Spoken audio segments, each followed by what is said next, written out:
અને સુરતની સચિન જીઆઈડીસી વિસ્તારમાં આગની ઘટના હોજીવાલા ઇન્ડસ્ટ્રીઝમાં આગ લાગી આગમાં મોટા પાયે નુકસાન થયું હોવાની શક્યતા વ્યક્ત કરવામાં આવી રહી છે।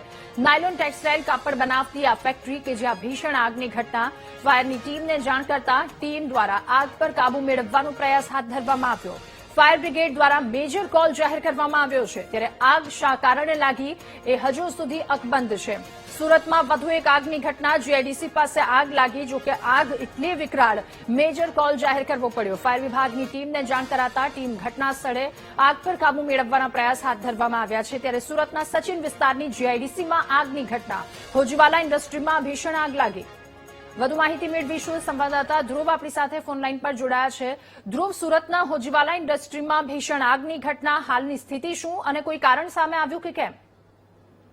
બિલકુલ, સુરતના સચિન વિસ્તારમાં આવેલી હોજીવાલા જે ઇન્ડસ્ટ્રીઝ છે તેમાં ભીષણ આગ લાગી છે। એક જે કંપની આવી છે ગોપીનાથ મીટિંગ જે ફેક્ટરી આવી છે તેમાં આ આગ લાગી હોવાનું સામે આવ્યું છે। આ જે ફેક્ટરી છે તે નાયલોન ટેક્સટાઇલ કાપડ બનાવતી હોય છે, એટલે કે આ ખૂબ જ જ્વલનશીલ કાપડ હોય છે અને હાલ જે બોઇલર થી લઈને પેટ્રોકેમિકલના જે પદાર્થો આવતા હોય છે ત્યાં ક્યાંક શોર્ટ સર્કિટના કારણે કદાચ આ આગ લાગી હોવાનું હાલ પ્રાથમિક કારણ જણાઈ રહ્યું છે। નાયલોન કાપડમાં આગ લાગતા તે તાત્કાલિક આ તમામ જે માલોનો જે જથ્થો મોટા પ્રમાણમાં હોય છે તેને તરત જ પકડી લેતું હોય છે અને તેના કારણે જોતજોતામાં આ આગ ખૂબ જ વિકરાળ સ્વરૂપ ધારણ કરી લીધું છે। અત્યારે જે આગ લાગી છે તેમાં જે ફાયર દ્વારા મેજર કોલ જાહેર કરવામાં આવ્યો છે। સુરત ફાયરની મોટાભાગની ટીમ ત્યાં પહોંચી છે। સચિન જીઆઈડીસી અને હોજીવાલા સહિત આસપાસની જે ફાયરની ટીમ છે ત્યાં અત્યારે આગ ઉપર કાબુ મેળવવા માટે ઘટના સ્થળ પર પહોંચી છે। ઘટના જે લાગી છે તેમાં અત્યાર સુધી કોઈ જાનહાનિના સમાચાર નથી આવ્યા, પરંતુ અત્યારે ફાયરની ટીમ તમામ બાબતે તપાસ શરૂ કરી છે અને આગ બોલાવવાની કામગીરી ચાલી રહી છે। ધ્રુવ, બીજી મહત્વની વાત એ કે આ જે વિસ્તાર છે આસપાસની બિલ્ડિંગ સુધી આગ પ્રસરી, ત્યાં કોઈ નુકસાનના અહેવાલ?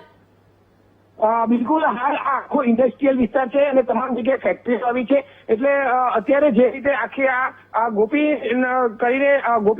ગોપીનાથ મીટિંગ કરીને જે આખી કંપની આવી છે તે કાપડ બનાવી રહી છે અને આસપાસમાં બધી કાપડની જ કંપનીઓ આવી છે, એટલે ઘણી નુકસાન થવાની શક્યતા વ્યક્ત કરાઈ રહી છે। પરંતુ અત્યારે પ્રાથમિક ધોરણે આ આગ જે છે તે પ્રસરી રહી છે, તેને કઈ રીતે કાબુમાં લઈ શકાય તે પ્રકારના પ્રયાસો હાથ ધરાઈ રહ્યા છે।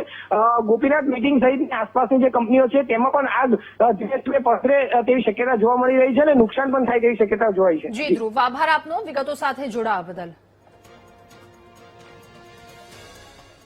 અને